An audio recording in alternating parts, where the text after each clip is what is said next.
Hello, everybody. Scott Golden here with the Mid Atlantic Championship Wrestling Review Series. This one is the 5th of June, 1982. Again, we go into the month of June. We've got a bunch of these up. Obviously, we're going to go all the way through 86 when the Mid Atlantic run ends. I may even go back and try and find some worldwide, or we'll just go to the Saturday night program, or who knows where else we'll go. But gonna have a good time anyway. Enjoy you being here. Thank you for being here. Please like, subscribe, comment below, and all that good stuff. Anyway, we open with the tag team match, tag team heavy show actually this week. Mike Rotundo and Jimmy Valiant versus Siebert and Koloff.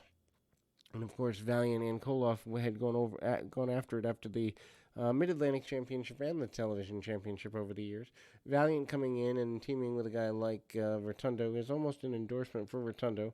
Brawling around with Siebert, obviously Koloff not wanting to get in there. Kind of throwing together matches and putting, 2 stars and enhancement talent in there. The cutoff by Ivan Koloff, the former WWF champion, on Mike Rotundo is to be expected when Jimmy Valiant, who doesn't exactly look fully himself here in this particular foray, is done. Valiant comes in and really brawls quite well, just haymakers and basic maneuvers that get a good reaction from the crowd in terms of everything as far as that's concerned. There is a win for the team of Rotundo and Valiant. Airplane spin by Rotundo and a good win there for the tandem. Then we move to the next in the series of things. Some kind of another tag match here. This contest happening to be the combination of Jack Briscoe and Paul Jones versus Carl Fergie and Dave Patterson. Kind of an interesting team. They've talked about teaming before. Briscoe and Patterson coming in. Weird to see Briscoe in a throwaway tag match here, but maybe just wanting to get him on TV. Paul Jones with some arm drags. Jones certainly better known as a manager than a wrestler, especially throughout the 80s and what have you. But some basic stuff there. Fergie does fight well up from underneath. Arm bars, arm breakers, and the like. Super simple stuff. Nothing too technically sound there. The idea here, obviously, to put things back in the hands of Jack Briscoe. Briscoe being your main focal point as a former world champion, Mid-Atlantic champion, and the like. Missing a drop kick in the middle of the ring, though, not exactly a good idea for Briscoe as he continues to be kind of taken from behind. We get the nature of Fergie and kind of going that way.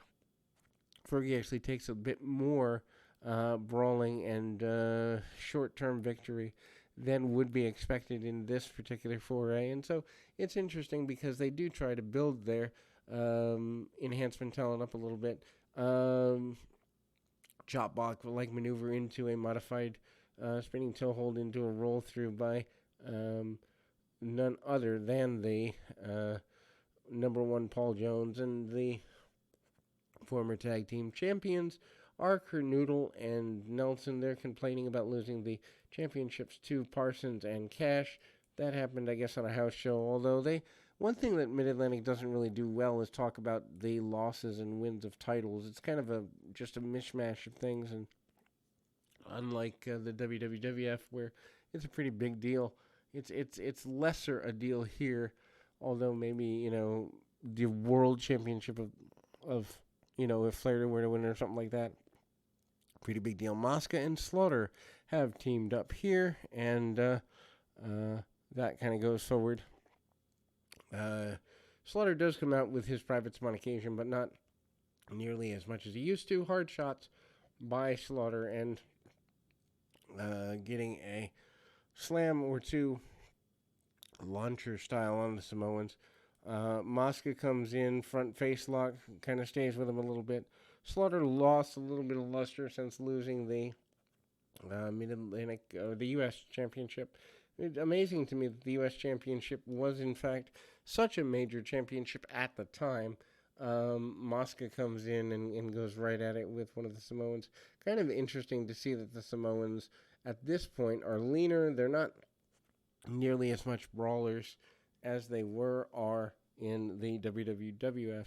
So it's just interesting that they're portrayed differently and more vulnerable in the nature of the Mid-Atlantic area. Small promo from Piper. Piper promises to get his championship back. The continuation of the anger by the Russians are here. Slaughter wants the U.S. title back and wants to take out none other than Wahoo McDaniel, who took it from him. He basically says the match win was a fluke, and then we go to Kernoodle and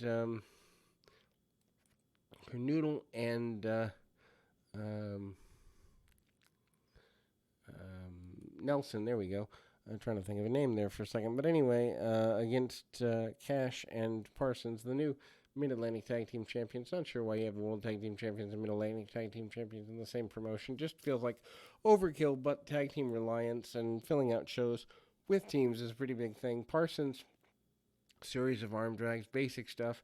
Not exactly something you got to write home about, but at the same time, a really basic series of moves. Match is worth going out of your way to see if you want to see a guy like Iceman Parsons come up and learn the art of wrestling, which he wasn't as prone to use in the Mid-South area, or in the Mid-South, and more accurately the World Class area. By the way, if you haven't checked out our World Class series, over 320 of those available as well. Parsons and Kernoodle having difficulty keeping down both, or Nelson and Kernoodle having difficulty keeping down Parsons and Porkchop, and so kind of some brawl around there, basic maneuvers. The heels are doing a lot of stalling tactics, also getting on a lot of holds that allow them to stay in control for a good bit of time. Match is continued into a bit of a brawl here, and obviously we see the continuation of promos. All the baby faces are out, giving support to other baby faces, and kind of inconsequential. The biggest thing there is Mike Rotundo is highlighted pretty well. Interesting that Terry Taylor's moved on. Morocco is sick of dealing with the nature of being snubbed by his adversary here, and then we kind of go into a roll around with one of the Samoans and Wahoo McDaniel in a tag match. And of course, McDaniel, of course, your U.S. champion, and kind of getting there. The Samoans, McDaniel coming up with arm drags and basic maneuvers. Kind of a bit of a surprise there, as one of the Samoans against McDaniel. And actually, this ends up being a singles match, although the other Samoan is on the outside of the ring. Amazingly, though, McDaniel's trying to grab, like things like half crabs, leg grapevines, and other basic maneuvers on the Samoans, which you wouldn't have seen in the WWF at the time, with a more brawling style around the Samoans. But McDaniel is made to look like a pretty good wrestler there. McDaniel actually takes the majority of the contest from a technical standpoint, also gets some ride time and does get a victory there. Paul Jones comes out for a promo, basically supporting Jack Briscoe as he has previous times.